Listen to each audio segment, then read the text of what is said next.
સ્વર્ગારોહણ શબ્દ છે હિન્દુ સંસ્કૃતિમાં અંતિમ જે વિધિ થતી હોય એનું નામ સ્વર્ગારોહણ આપ્યું છે. સ્વર્ગારોહણ વિશે આપણને અર્જુનભાઈ છે કેશોદની અંદર જુનાગઢ જિલ્લાના, એમને મળીએ અને એમની પાસેથી માહિતી લઈએ. અર્જુનભાઈ મોહનભાઈ પાઘડાર, પ્રાકૃતિક ખેતી કરતો ખેડૂત અને રાષ્ટ્રપતિ એવોર્ડ વિજેતા ઇનોવેટર. આજે આપણે વાત કરવાની છે સ્વર્ગારોહણ સ્મશાન યુનિટની. હવે આ માણસના મૃત્યુ પછી જે અગ્નિ સંસ્કાર કરવાનો થાય એટલે એ વિધિ વિધાન મુજબ અગ્નિ સંસ્કાર થાય અને ભારતમાં મોટાભાગનો અગ્નિ સંસ્કાર લાકડાથી થાય છે. તો આપણે જોતા આવ્યા છીએ કે લાકડું ઘટતું જાય, દિવસે દિવસે લાકડાની ઘટ પડતી જાય, વૃક્ષો કપાતા જાય, ક્લાઇમેટ ચેન્જ થતું જાય, ક્લાઇમેટની એનો દુષ્પ્રભાવ દરેક જીવ માત્ર ઉપર વર્તાઈ રહ્યો છે અને એમાં અત્યારે આપણે એ પસાર થઈ રહ્યા છીએ. તો વૃક્ષ છે કેવી રીતે બચે? અગ્નિ સંસ્કાર તો કરવો જ પડે. માણસનું મૃત્યુ થાય એટલે પાછળની વિધિ બીજી કરો કે ન કરો, બેસણું ઉઠમણું દાડો કરો કે ન કરો, પણ અગ્નિ સંસ્કાર તો કરવો જ પડે. સાવકાર હોય, ગરીબ હોય, તવંગર હોય, ગમે એ હોય, લાવારીસ હોય, એને 5 જણા જઈને અગ્નિ સંસ્કાર તો કરે જ છે. તો અગ્નિ સંસ્કારમાં કેવી રીતે લાકડા ઓછા જોઈએ એ ટાઈપની એક વર્ષોના સંશોધન પછી એ નીચોડ ઉપર આવ્યા છે અને એ પ્રમાણે ભગવાને મને નિમિત્ત બનાવીને એ ભઠ્ઠી બનાવડાવી છે. તો એ ભઠ્ઠી વિશે આપને વાત કરું છું. તો આ સ્વર્ગારોહણ સ્મશાન યુનિટ છે સગડી. તો એ સગડીથી માનવ મૃત્યુદેહને કેવી રીતે લાકડામાં અગ્નિ સંસ્કારમાં ઓછા જોઈએ એ રીતે ભઠ્ઠી બનાવી છે કે જેમાં અત્યાર સુધીમાં જે લોકોએ ઇલેક્ટ્રિકની ભઠ્ઠી બની ગઈ અગ્નિ સંસ્કાર માટે, ગેસની બની ગઈ, ડીઝલની બની ગઈ, પણ બીજા લોકોએ જેને બનાવ્યું, સંશોધન કર્યું, એની બળતણ બદલાવ્યું છે. લાકડાને બદલે એને ગેસ કર્યો, ઇલેક્ટ્રિક કર્યું.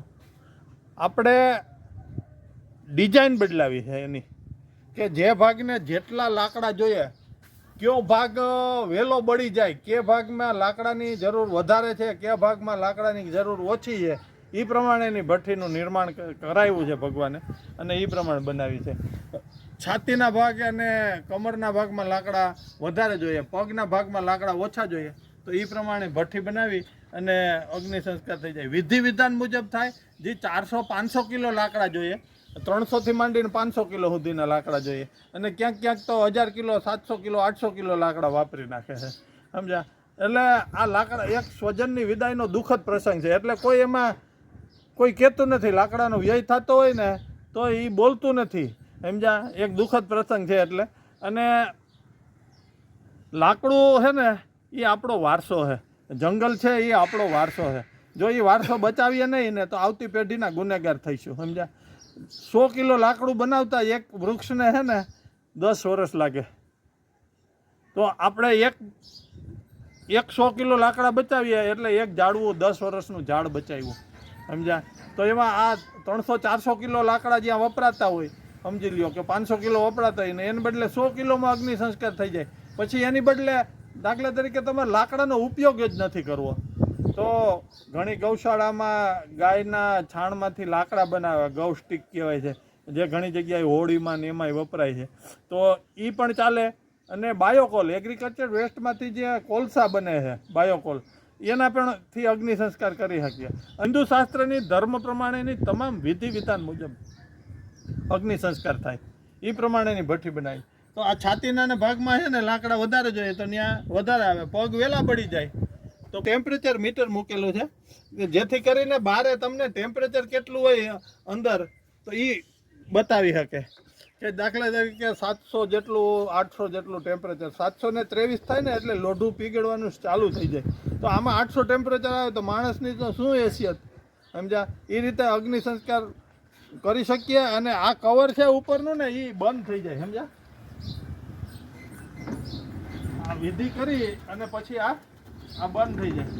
પછી આમાં કપાલ ક્રિયાને એ કરવા માટે 2 બારી આપેલી છે, ડોર આપેલા છે. દાખલા તરીકે એક ડોર અહીંયા આપ્યું છે તો અહીંથી તમે જોઈ શકો અને કપાલ ક્રિયા કરવી હોય તો કરી બી શકો કે આમાં કેટલા રહ્યું છે, સબ કેવું રહ્યું છે, કેટલી વાર લાગી છે. પછી માનવ કલાકની બચત થાય સાહેબ. માનવ કલાકની બચત કેવી રીતે થાય? તો કે જે 3-4 કલાકનો સમય લાગે અગ્નિ સંસ્કારમાં, આમાં 1 થી 1.5 કલાક ને વધીને 2 કલાક. સમજ્યા? કોઈ રોગિષ્ટ હોય તો એને થોડીક વાર વધારે લાગે, બાકી 1-1.25 કલાક 1.5 કલાકમાં પૂરું થઈ જાય. તો 50 જણા ગયા હોય તો 1 કલાક બચે, તો 25 માનવ કલાક બચી. તો એ દેશના અર્થ ઉપાર્જનમાં ફાયદો છે. આ સ્મશાનને આત્મનિર્ભર કરવાની વાત છે. અટાણે કે આત્મનિર્ભર કરવું એ આત્મનિર્ભર કરવાની વાત છે. તો સ્મશાનમાં જે લાકડા 1 વર્ષ જોઈએ અત્યારે, આ ભઠ્ઠી મૂક્યા પછી એ લાકડા 4-5 વર્ષ ચાલે. આ નીચે ટ્રે આપી છે, અસ્થિને રાખ આમાં આવી જાય એટલે સ્વચ્છ ભારત અભિયાન સાર્થક થાય. નીચે સ્મશાનમાં જોયું હોય તો રાખનો ઢગલો પડ્યો હોય, બરાબર, અને એ આમાં આવી જાય. બાળકનો જન્મ સમય જે વજન હોય ને, મૃત્યુ પછી રાખ તરો ને તો એટલી જ થાય, 3-3.5 કિલો. સમજ્યા? એટલે આ અંદર હોય, આ એસએસની હોય, સ્ટેનલેસ સ્ટીલ મટીરિયલની. એટલે શું છે, એને આગથી પ્રોટેક્શન મળે, એની આવરદા વધે. ગીતાજીનો 15મો અધ્યાય ને 12મો અધ્યાય અગ્નિ સંસ્કાર સમયે બોલવાનો હોય. પુરુષોત્તમ યોગ અને ભક્તિ યોગ વિધિ વિધાન મુજબ થાય ને મંત્રોચ્ચાર સાથે થાય.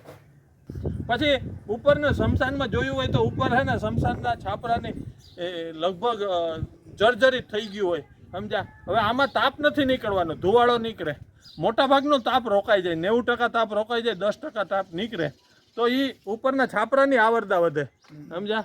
તો છાપરાની આવરદા વધે તો છાપરું ઓલું શું છે, 5-7-8 વર્ષે 10 વર્ષે બનાવતા હોય સરકારમાંથી કે કોઈ ફાળો કરીને કે XYZ રીતે. તો એ છાપરાને એકવાર બનાવી કે એટલે પછી વર્ષો સુધી ચાલે. એના પતરા ખરાબ નથી થતા, એનો સ્લેબ હોય તો સ્લેબ ખરાબ ન થાય. કાળો થાય પણ એ આગના હિસાબે ડેમેજ થાય ન થાય. આમાં આગ છે ને નીકળે ને એટલે ઉપરની ભાગમાં જે કેસરી કલરની ફ્લેમ હોય ને એ વધારે તાકાતવાળી હોય ને, એ ટોટલી વેસ્ટ જ જાય. સમજ્યા? આ વિશ્વવિદ્યાલય છે અને જ્યાં જેની રુચિ ત્યાં એની વિદ્યાલય. સમજ્યા? હું વિદ્યાર્થી છું, સ્મશાન એ મારી વિદ્યાલય છે. ભોળાનાથની ભૂમિ છે અને શિવગણ થઈને હું આ કામ કરું છું. અને ભગવાન મને ખાલી નિમિત્ત બનાવ્યો છે. સમજ્યા? આ તો કામ રિસર્ચરોનું, પ્રોફેસરોનું, એન્જિનિયરોનું, એનું છે, યુનિવર્સિટીનું. અને એક સામાન્ય ખેડૂત પાસે ભગવાને કામ કરાવ્યું તો મારું સૌભાગ્ય છે અને હું પ્રેમથી આ કામ કરું છું.